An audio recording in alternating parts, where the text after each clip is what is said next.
ഇനിയിപ്പോൾ നമുക്ക് സ്ഥിരമായിട്ട് ഇവിടെ കാണേണ്ടി വരും അല്ലേ? നോക്കാം, പറ്റുമെങ്കിൽ എത്തും. നിങ്ങളോട് പറയല്ലേ പറയണ്ട ആദ്യം. ഞാൻ എപ്പോഴും പറയാറില്ലേ, എന്ത് രഹസ്യം ഉണ്ടെങ്കിലും ആദ്യം നിങ്ങളോടെ പറയുള്ളൂ.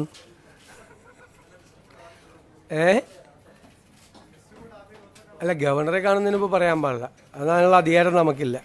അതുകൊണ്ടാണ്. എന്നിട്ട് ഓടി വന്ന് നിങ്ങളോടാ പറഞ്ഞത്. എന്ത് പാടുപെട്ടാ ഓടി എത്തിയത് അവിടെ. അപ്പോൾ നമ്മൾ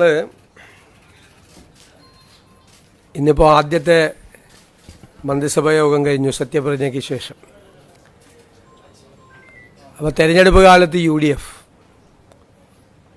5 ഗ്യാരണ്ടികൾ ജനങ്ങൾക്ക് നൽകിയിട്ടുണ്ടായിരുന്നു. ആദ്യത്തെ മന്ത്രിസഭാ യോഗത്തിൽ തന്നെ അതിലെ 2 ഗ്യാരണ്ടികൾ നടപ്പാക്കാൻ തീരുമാനിച്ചു. ഒന്ന്, KSRTC ബസ്സുകളിലെ സ്ത്രീകൾക്കുള്ള സൗജന്യ യാത്ര അനുവദിക്കുന്ന സംബന്ധിച്ച് ജൂൺ 15-ാം തീയതി മുതൽ നടപ്പാക്കും. അതിൻ്റെ വിശദാംശങ്ങൾ പിന്നീട് പ്രഖ്യാപിക്കും. ജൂൺ 15 മുതൽ, അടുത്ത മാസം 15-ാം തീയതി മുതൽ KSRTC ബസ്സിലെ സ്ത്രീകളുടെ സൗജന്യ യാത്ര ആരംഭിക്കും. രണ്ടാമത്തെ കാര്യം, ഒരു വയോജനങ്ങൾക്കായുള്ള പ്രത്യേക വകുപ്പ് രൂപീകരിക്കും എന്ന് ഇന്ദിരാ ഗ്യാരണ്ടിയിലുണ്ടായിരുന്നു. നിങ്ങൾ കേൾക്കുമ്പോൾ അത് തീരുമാനമെടുത്തിട്ടുണ്ട്. വയോജനങ്ങൾക്കായി പ്രത്യേക വകുപ്പ് രൂപീകരിക്കാൻ പോവുക. ഞാൻ വളരെ അഭിമാനത്തോടെ പറയുന്നു, എൻ്റെ അറിവിൽ നമ്മുടെ രാജ്യത്ത് ആദ്യമായിട്ടാണ് ഒരു സംസ്ഥാനത്ത് വയോജനങ്ങൾക്ക് വേണ്ടി പ്രത്യേകമായ വകുപ്പ് രൂപീകരിക്കുന്നത്. ഞങ്ങൾ ആ വകുപ്പ് രൂപീകരിച്ചതിന് ശേഷം ഇത് ഏറ്റവും ഭംഗിയായി നടപ്പാക്കിയ രാജ്യം ജപ്പാനാണ്. ഏറ്റവും ഭംഗിയായി വയോജനങ്ങളുടെ ഒരു ജീവിതം തന്നെ മാറ്റിമറിച്ച വിപ്ലവകരമായ ഒരു നടപടിയാണ് ജപ്പാനിലെ ഗവൺമെൻറ്റുകൾ സ്വീകരിച്ചത്. നമുക്കിപ്പോൾ എല്ലാം ചെയ്യാനുള്ള പരിമിതികൾ നമുക്കുണ്ട്, എങ്കിലും ആ മോഡൽ കൂടി പരിശോധിക്കും. അതിനുള്ള ഒരു നല്ല സ്റ്റഡി അടുത്ത 1-2 മാസത്തിനുള്ളിൽ പൂർത്തിയാക്കി കേരളത്തിലെ വയോജനങ്ങളെ, ഞാൻ കരുതുന്നത് ഒരു സമൂഹം പരിഷ്കൃതമാണോ അല്ലയോ എന്ന് പരിശോധിക്കാനുള്ള ഒരു അളവുകോൽ ആ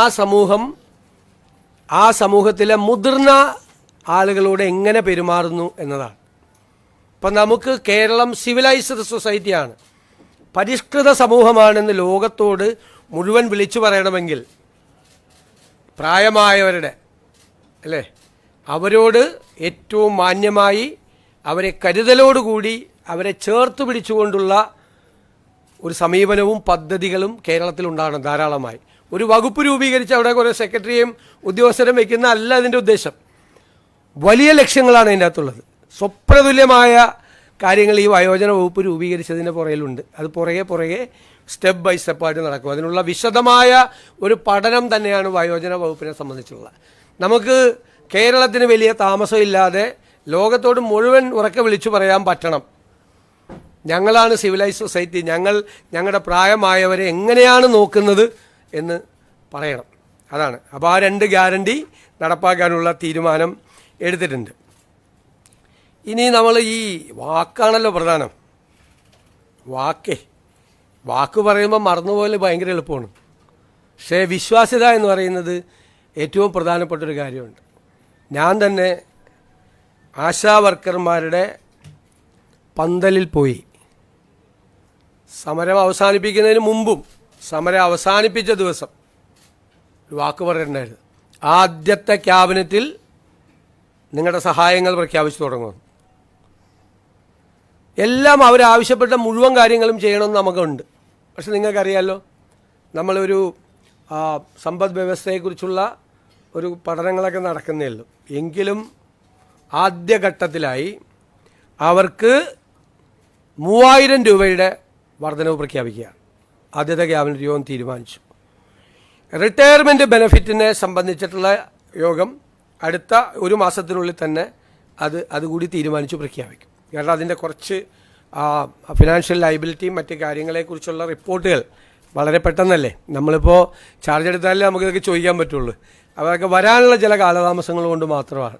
അപ്പോൾ അവരോട് പറഞ്ഞ വാക്കുകൾ തീർച്ചയായിട്ടും പാലിക്കും. ആദ്യഘട്ടത്തിലാണ് 3000 രൂപ വർദ്ധിപ്പിക്കുന്നത്. റിട്ടയർമെൻറ്റ് ബെനിഫിറ്റിൻ്റെ കാര്യം ഒരുപാട് തീരുമാനിപ്പിക്കും. കുറച്ചുകൂടി കഴിയുമ്പോൾ അടുത്തൊരു ഘട്ടവും കൂടി പ്രഖ്യാപിക്കും. ഇപ്പോൾ നമുക്ക് ഉള്ളത് 9,000 രൂപയാണ് ഇപ്പോൾ ഉള്ളത്. അത് 12,000 രൂപയാവും ഇപ്പോൾ. പിന്നെ അംഗൻവാടി ജീവനക്കാരുടെ വർക്കർമാർ, ഹെൽപ്പർമാർ, അവരുടെ പ്രശ്നങ്ങൾ നമുക്ക് അറിയാം. ഞാൻ തന്നെ നിയമസഭയിൽ അവതരിപ്പിച്ചിട്ടുണ്ട്, ഞങ്ങൾ തന്നെ നിയമസഭയിൽ അവതരിപ്പിച്ചിട്ടുണ്ട്. അവരുടെ കാര്യം മറന്നുപോയിട്ടില്ല എന്ന് അവരെ ഓർപ്പിക്കാൻ കൂടി വലിയ തുകയൊന്നുമല്ല, 1,000 രൂപ അവരുടെ വരുമാനത്തിൽ വർദ്ധിപ്പിക്കാം. വലിയ തുകയൊന്നുമല്ലത്. അവർക്ക് 14,500 രൂപയും 15,000 രൂപയുടെ നിലവിൽ കിട്ടുന്നത്. അതിനോടൊരു 1,000 രൂപ കൂടി സാമ്പത്തിക സ്ഥിതി കുറച്ചുകൂടി മെച്ചപ്പെടുമ്പോൾ അവരുടെ കാര്യം മറന്നുപോയില്ല, നിങ്ങളുടെ കാര്യവും ഞങ്ങളുടെ ഓർമ്മയിലുണ്ട് എന്ന പാവങ്ങളോടുള്ള ഒരു മെസ്സേജാണ് 1,000 രൂപ കൂട്ടിയത്. നിങ്ങൾ ഞങ്ങളുടെ മനസ്സിലുണ്ട് എന്നുള്ളൊരു മെസ്സേജ്, സന്ദേശം അതാണ്. പിന്നെ സംസ്ഥാനത്തെ പാചക തൊഴിലാളികളുടെ വേതനം വളരെ മോശമാണ്. അവർക്കും അതുപോലെ തന്നെ ഒരു 1,000 രൂപ നമ്മൾ വർദ്ധിപ്പിച്ചിട്ടുണ്ട്. സംസ്ഥാനത്ത് ജോലി ചെയ്തു വരുന്ന പ്രീ പ്രൈമറി ടീച്ചർമാരുടെയും ആയമാരുടെയും ഓണറേറിയം അതും ഒരു 1,000 രൂപ കൂട്ടിയിട്ടുണ്ട്. ഇതെല്ലാം നമ്മളതിൻ്റെ സാമ്പത്തിക ബാധ്യതകളെല്ലാം പരിശോധിച്ചതിന് ശേഷമാണ് ഇതെല്ലാം ചെയ്തത്. അതുകൊണ്ടാണ്, ഇല്ലെങ്കിൽ 2,000 രൂപയും 3,000 രൂപയൊക്കെ കൊടുക്കണമെന്ന് ആഗ്രഹം ഉണ്ടായിരുന്നു. 1,000 രൂപ ആക്കിയത് അതാണ്. പക്ഷേ നമ്മളൊരു ടാർഗറ്റ് ചെയ്തിട്ടുണ്ട്. ഞാൻ പറയാം പിന്നീട് സാമ്പത്തിക സ്ഥിതി എങ്ങനെയാണ് മെച്ചപ്പെടുത്താൻ പോകുന്നതെന്നൊക്കെ. അതിപ്പോൾ ഇന്നെല്ലാം കൂടി പറയണ്ടല്ലോ. ഒരു പ്ലാൻ ഉണ്ട് നമുക്ക്. ആ പ്ലാൻ നമ്മൾ ഇംപ്ലിമെൻ്റ് ചെയ്ത് കഴിയുമ്പോൾ ഉണ്ടാകുന്നൊരു വ്യത്യാസം വരും. അതിനൊരു ടൈം ഫ്രെയിമും ഉണ്ട് നമുക്ക്. അതെല്ലാം അടുത്ത ദിവസങ്ങളിൽ അതിൻ്റെ പൂർണ്ണമായ തീരുമാനം നമ്മൾ വരും കേട്ടോ. ഇതാണ് ചെയ്തിരിക്കുന്നത്. പിന്നെ നമ്മുടെ നിയമസഭാ സമ്മേളനം മെയ് 21 MLA-മാരുടെ സത്യപ്രതിജ്ഞ നടത്താനും 22 സ്പീക്കറെ തിരഞ്ഞെടുക്കുന്നതിനുമായി നിയമസഭയുടെ ഒരു പ്രത്യേക സമ്മേളനം വിളിച്ചു ചേർക്കാൻ ബഹുമാനപ്പെട്ട ഗവർണറോട് ഞങ്ങൾ ശുപാർശ ചെയ്തിട്ടുണ്ട്. അങ്ങനെയാണെങ്കിൽ അതിൻ്റെ അംഗീകാരം കിട്ടുന്നതനുസരിച്ച് മെയ് 29 ഗവർണറുടെ നയപ്രഖ്യാപന പ്രസംഗം കൂടി ഉണ്ടാവും. നമ്മുടെ സഭയിലെ ഏറ്റവും സീനിയറായ അമ്പലപ്പുഴ MLA കൂടിയായ മുൻ മന്ത്രി ശ്രീ G. സുധാകരനെ പ്രോടൈം സ്പീക്കറായി നിയമിക്കുന്നതിന് നമ്മൾ തീരുമാനമെടുത്തിട്ടുണ്ട്. G. സുധാകരനാണ് പ്രോടൈം സ്പീക്കർ.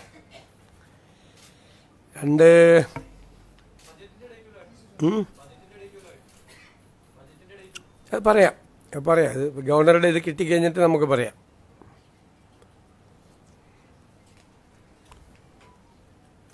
പിന്നെ നിലവിലെ അഡ്വക്കേറ്റ് ജനറൽ ശ്രീ K. ഗോപാലകൃഷ്ണക്കുറുപ്പ് രാജിവെച്ചിട്ടുണ്ട്. അദ്ദേഹത്തിൻ്റെ രാജി സ്വീകരിച്ചു. അഡ്വക്കേറ്റ് ജയ്ജു ബാബുവിനെ അഡ്വക്കേറ്റ് ജനറലായി, സീനിയർ അഡ്വക്കേറ്റാണ് ഹൈക്കോർട്ടിലെ സീനിയർ അഡ്വക്കേറ്റ് ശ്രീ ജയ്ജു ബാബുവിനെ അഡ്വക്കേറ്റ് ജനറലായി നിയമിക്കാൻ തീരുമാനിച്ചു. അതുപോലെ director general of prosecution Shri TA ഷാജിയുടെ രാജി സ്വീകരിച്ചു. Shri T. Asaf Ali, advocate T. Asaf Ali, അദ്ദേഹം നേരത്തെയും ഡയറക്ടർ ജനറൽ ഓഫ് പ്രോസിക്യൂഷൻ ആയിരുന്നു പണ്ട് ഉമ്മൻചാണ്ടി സർക്കാരിൻ്റെ കാലത്ത്. അദ്ദേഹത്തെ ഡയറക്ടർ ജനറൽ ഓഫ് പ്രോസിക്യൂഷൻ ആകാൻ വേണ്ടിയിട്ട് തീരുമാനമെടുത്തിട്ടുണ്ട്. പിന്നീട് വളരെ പ്രധാനപ്പെട്ട തീരുമാനം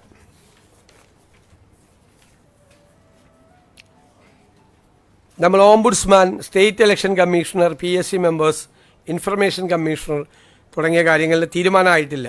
അപ്പോൾ അത് പുതിയ മന്ത്രിസഭ, പുതിയ ഗവൺമെൻറ് അത് അറിയിക്കും എന്ന് ഗവർണറെ അറിയിക്കാൻ തീരുമാനിച്ചിട്ടുണ്ട്. 15/12/2023 ഈ നവകേരള സദസ്സിൻ്റെ പരിപാടിയുടെ ഭാഗമായി അന്നത്തെ മുഖ്യമന്ത്രി ആലപ്പുഴ ജില്ലയിൽ എത്തിയപ്പോൾ റോഡരികിൽ പ്രതിഷേധം നടത്തിയ 2 പേർക്കെതിരായി മുഖ്യമന്ത്രിയുടെ ഗൺമാന്മാരായ ആളുകൾ വളഞ്ഞിട്ട് ആക്രമിച്ച സംഭവം കേരളത്തെ നടുക്കിയൊരു സംഭവം ഉണ്ടായിട്ടുണ്ട്. ഒന്നും മറക്കാൻ പറ്റുന്നില്ല.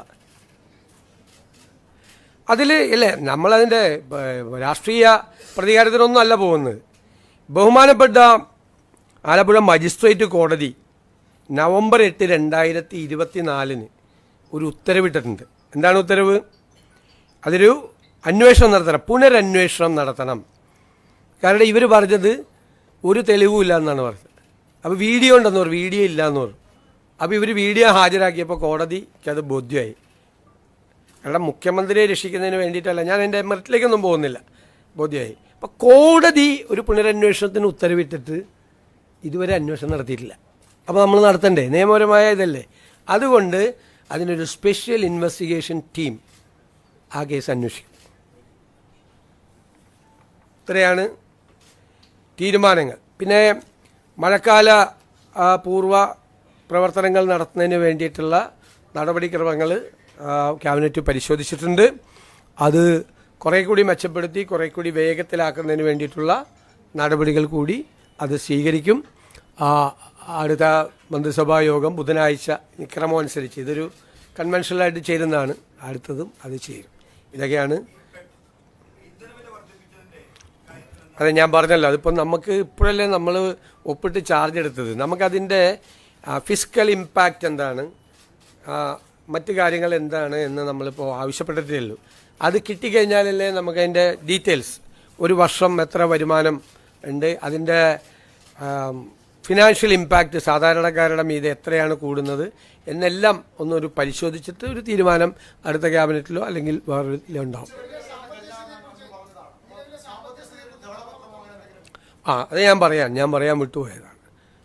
തീർച്ചയായിട്ടും ധവളപത്രം ഇറക്കും, സാമ്പത്തിക സ്ഥിതിയെക്കുറിച്ചുള്ള ധവളപത്രം ഇറക്കും.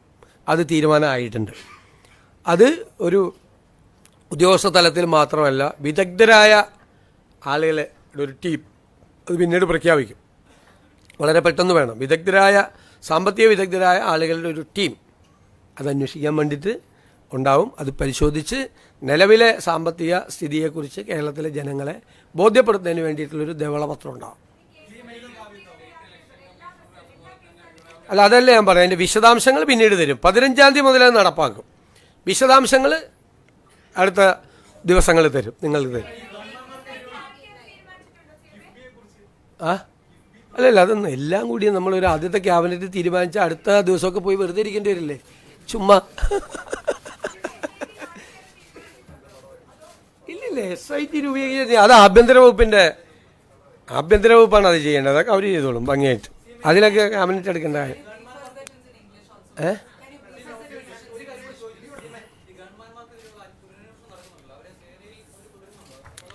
ഗവൺമെൻറ് അത് ആഭ്യന്തര വകുപ്പ് പരിശോധിക്കാറില്ല, വേറെ വകുപ്പിൽ കയറി ഇടപെടാൻ പാടില്ല.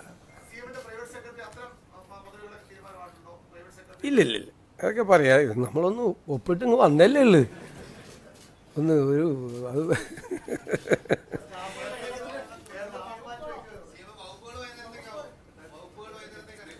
സമയത്ത് കിട്ടിയ ഗസറ്റ് വരും സമയമാകുമ്പോൾ. വല്ലതും വൈകിയ റെക്കോർഡ് അല്ലേ? റെക്കോർഡ് സ്പീഡിലാണ് കാര്യങ്ങൾ പോണത്. ഞാൻ പറഞ്ഞല്ലോ, അത് ജൂൺ 15-ാം തീയതി മുതൽ നടപ്പാക്കും. അതിൻ്റെ ഡീറ്റെയിൽസ് വിൽ ബി ഇൻഫോംഡ് എന്ന് പറഞ്ഞല്ലോ. ഇല്ല, ഞാൻ പറഞ്ഞു ഇത്രയും തീരുമാനമൊന്നും എടുത്തിട്ടില്ല, അത്രേ പറ്റിയുള്ളൂ. വരട്ടെ, എന്ത് കാര്യമുണ്ടെങ്കിലും ഞാൻ വേറെ ആരെടുത്തും പറയുന്നതിന് മുമ്പ് നിങ്ങളോട് പറയുള്ളൂ. അതിൻ്റെ വാക്കാണ്, രഹസ്യം ഫസ്റ്റ് നിങ്ങളുടെ പറയുള്ളൂ. ഉറപ്പായിട്ട് പരിശോധിക്കരുത്, ഉറപ്പായി അത് പരിശോധിക്കും. കാരണം ഞാനും അതിനെ വിമർശിച്ചിട്ടുള്ള ആളാണ്. പണ്ട് പറഞ്ഞ വാക്ക് വിഴുങ്ങാൻ പാടില്ല, വാക്കാണ്. ഞാൻ വിമർശിച്ചിട്ടുള്ള പരിശോധിക്കും ഞങ്ങൾ. അപ്പോൾ നിങ്ങളുടെ ആളിൽ എല്ലാവരും ഉണ്ടോ?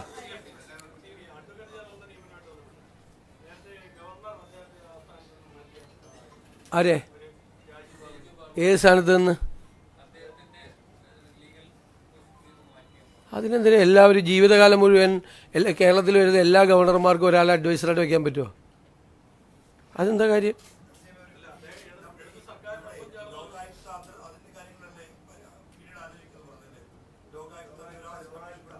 അതെല്ലാം ഗവൺമെൻറ് അറിയിക്കുന്നു. the first cabinet meeting decided to implement two Indira guarantees offered by the UDF. First of all, the free journey of women in the KSRTC buses. It will be implemented from June 15th onwards, 15th June onwards. The details will be informed later. Second, we are going to constitute a new department for the old age people. I think this will be the first one in India. We have many dreams about the old age people. And the reason is that aging is a big problem in Kerala also. And how you are measuring whether it is a civilized society or not.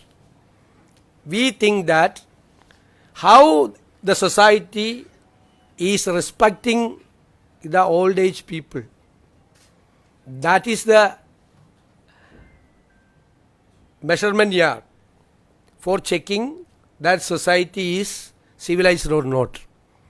Our dream is that a day will come, Kerala will declare to the entire world that we are a civilized society, we are looking after our old age people decently. And third, we have offered, when the ASHA workers were on the street, in front of the secretariat, they have started long-term agitation. Myself went there and many UDF leaders went there. Then we offered that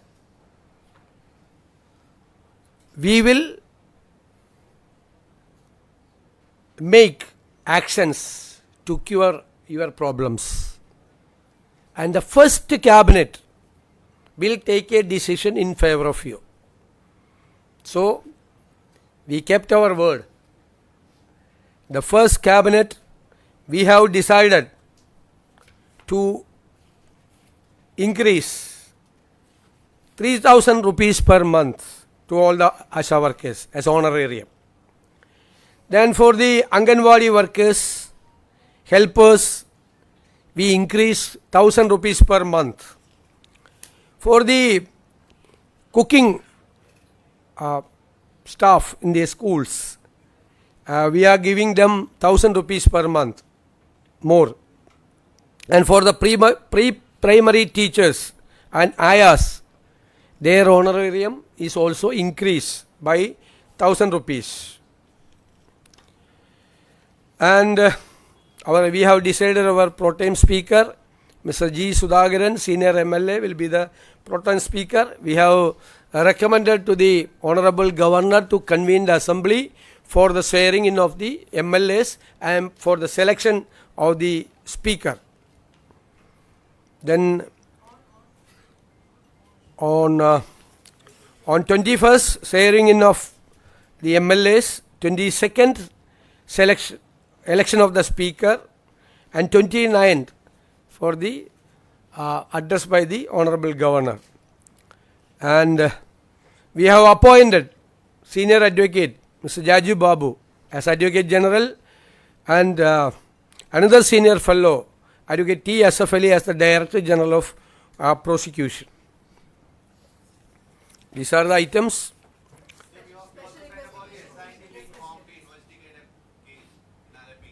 Yeah, when the former Chief Minister was conducting a program, there was a protest in Alleppey and there was a case.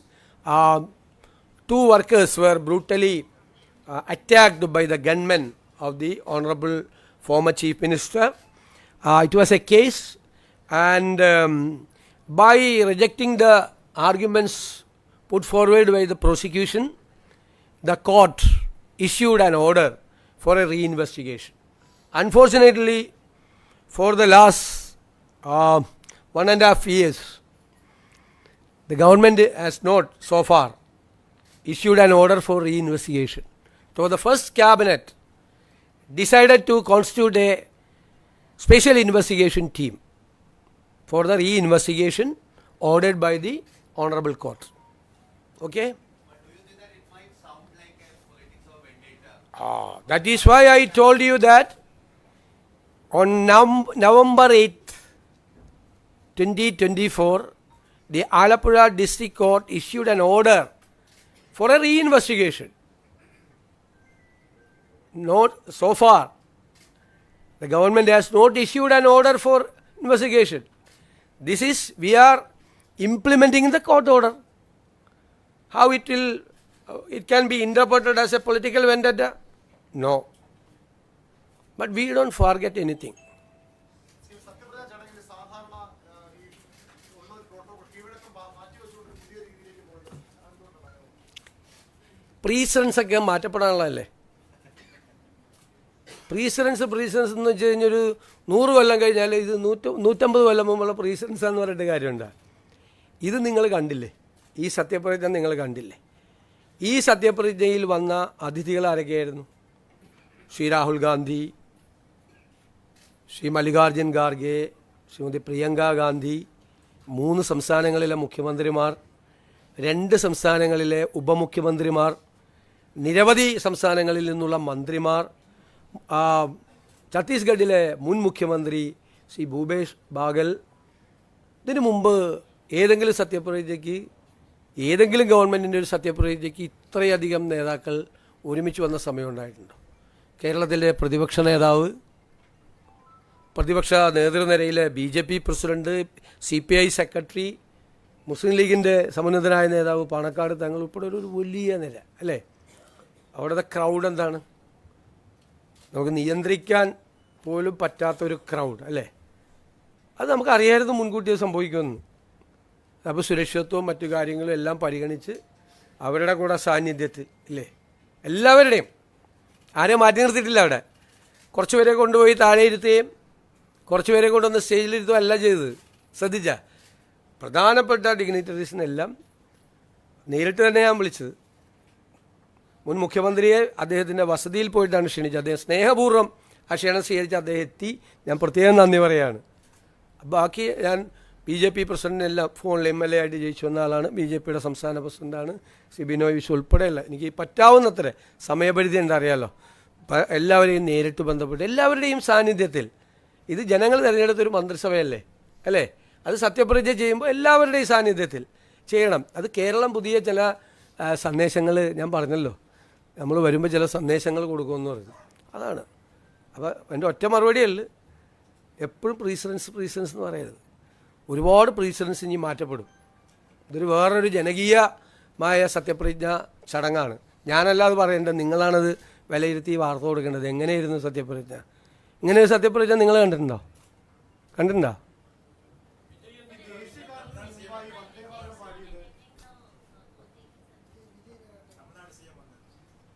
അല്ലല്ല, അദ്ദേഹം വരും. ഞാൻ പറഞ്ഞല്ലോ, ഇന്നലെ നിങ്ങളോട് പറഞ്ഞല്ലോ, അദ്ദേഹം വരും. ഇപ്പം ശരിയപ്പാ. ഇതെല്ലാം എന്തോരം പറഞ്ഞ്